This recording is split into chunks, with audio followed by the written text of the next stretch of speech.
What I want to do tonight for us adults is I want to share very quickly a message, and it's very short, and then we'll continue singing. Romans 5, verse 6 says this: when we were utterly helpless, Christ came at just the right time and died for us. When Jesus came at just the right time, he came in a time of pain and sorrow, and not of physical darkness, but of sociological darkness, of economic and relational darkness, with the purpose of bringing light into the midst of darkness.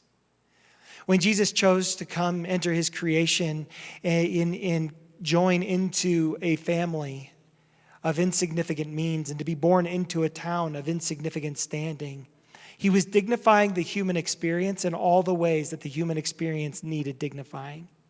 He was dignifying the ordinary by being wrapped in swaddling clothes and placed in a manger. It wasn't so strange sociologically for that to happen, but it was strange for that to happen to a king.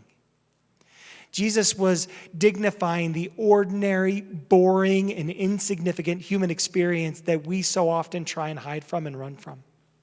Jesus was dignifying the exact opposite of the IG life or the Snapchat life, where we try and present everything as being exciting and amazing all the time. Jesus is saying, hey, no, it's not always exciting and amazing, but it's always significant. It always is important, and it always matters. Even in the darkest, most ordinary, most difficult or boring of times, Christ was dignifying that part of the human experience. Jesus also, in his life and ministry, dignified the suffering of the human experience. Jesus, by entering his creation, when he chose to enter his creation, entered a time where the people that he entered into were being oppressed by the Roman government, by the empirical cult. So Caesar received all of the same praise and worship as a god that Jesus would ultimately be given. They had a saying. They would say, Caesar is Lord, Kyrios Caesar. They would worship him as king, and they would worship him as Lord. And he had titles of worship and godship and divinity given to him, and he wore those with pride. And Jesus entered into this place where this false god was ruling over his people with a despising disposition towards them because they were insignificant and small. And yet that's where Jesus chose to go. But Jesus didn't just come for the ordinary and the painful and the suffering, though sometimes I think we need to be reminded of that. Jesus came in dignified celebration as well. The very first miracle that Jesus did was to turn water into wine at the wedding at Cana. And there are lots of reasons that people talk about that happening, but to help the family that was having the wedding save face, in order to reveal his kingship, and wine had certain significance and water has certain significance. And we can look at all the symbolism, but at some most basic level, I think Jesus just wanted the party to go on.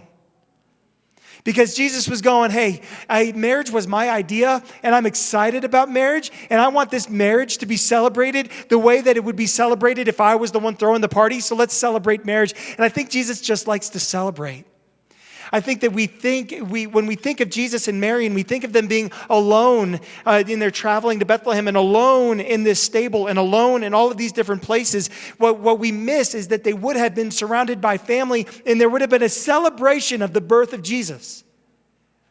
And so we're not the very first ones to celebrate the birth of Jesus. I think we just imagine that it's a camel and a donkey and Joseph and Mary. And then 3 years later, the wise men show up late to the party. And so nobody was there to celebrate Jesus. But that's not the case. When the shepherds would have come, they would have also seen the women who helped Mary through the birthing process. They would have seen Joseph's brothers and Joseph's father and grandfather, or whoever still would have been alive. But it would have been his cousins, and it would have been a whole family reunion at the same time as Jesus was born. It's a very different story than the one that we tell. I believe that Jesus wants us to celebrate. What I want us to do at this Christmas time is to consider that Christ is dignifying our entire condition. In the Advent season, as we've been talking about over the last weeks, is that it's a celebration of everything that God has done. It's looking to see how God is currently moving and looking forward to what he promised he would do with expectation and anticipation or hope. When we think about Advent, what I want us to do in this next few days as the year comes to an end and as we look for 2023 to offer us maybe something different than we've experienced in this year, what I want us to do is three things. I want us to acknowledge our longings. Acknowledge the places of darkness and pain. Acknowledge the places that are boring or seem insignificant, that seem like maybe God wouldn't have any interest in. And remember that Jesus showed up in the boring, in the ordinary, in the insignificant. We need to acknowledge our longings for things that are gone and never will be, and also for the things that we hope to become one day but aren't yet here. So don't pass over. Don't look over it. There's a temptation. I want to preach now. I'm going to stop. But I will say this. There's a temptation that when we feel longing and when we feel disappointment and when we feel anxious, there's a temptation just to turn on the Hallmark movies or to go onto Instagram or to turn on the sports and to watch the highlights or to read the news for the 15th time today because we're uncomfortable with it. But I promise you this, God is not uncomfortable with your lowliness of heart, or he's not uncomfortable with your discomfort in the ordinary things of life or in suffering. So that's the first thing. The second thing I want us to do is just to believe him. Believe him. To take him at his word. What's amazing about Jesus being born when he was born is that he called the shot thousands of years before. He called the shot through his prophets, and he appeared on the scene to fulfill the prophecies that were made over him.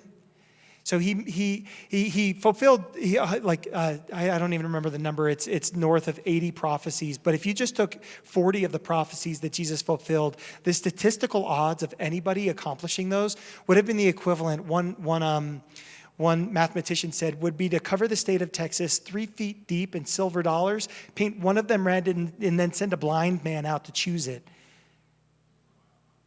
Just to fulfill 40 of them.